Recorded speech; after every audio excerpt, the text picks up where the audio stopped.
நீ என்ன கிழிச்சிட்ட லைஃப்ல? 30 வருஷமா அதே ஸ்கூலு அதே டீச்சரு. இவரு பேசுறாரு லைஃப்ல உருப்படுறது.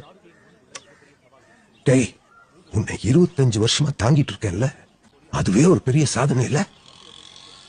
டேய், நீ போடுற ஜட்டி உனக்கு சொந்தமாடா? அப்ப கடைசி காலத்துல உட்கார வச்சு 4 வாய் சோறு போடுறவன் தாண்டா புள்ள. இப்படி சாவர காலத்துல நெஞ்சில ஏறி மிதிக்கிறவன் இல்ல. ஏதோ நான் இன்னும் வேலை செஞ்சுட்டு இருக்கிறதுனால என்னை மன்னிச்சு விட்டுருக்க. இல்லைன்னா நான் தூங்கும் போது ஒரு பெரிய கல் எடுத்து என் மேல போட்டு என்னை கொன்னு இருப்பேன். ஏற்கனவே கண் பார்வை குறைஞ்சிட்டே வருது. டேய், ஒரு இடத்துல சேர்ந்தாப்புல 10 நிமிஷம் நிக்க முடியல. கால் முட்டி வலி, ராத்திரியான இருமல். உங்க அப்ப ஒரு மாசத்துக்கு எத்தனை வாட்டி ஆஸ்பத்திரிக்கு போறான்னு உனக்கு தெரியுமாடா? உன்ன மாதிரி பிள்ளைங்க வெறும் கொல்லி வைக்கிறதுக்கு மட்டும்தான்டா உதவுறீங்க.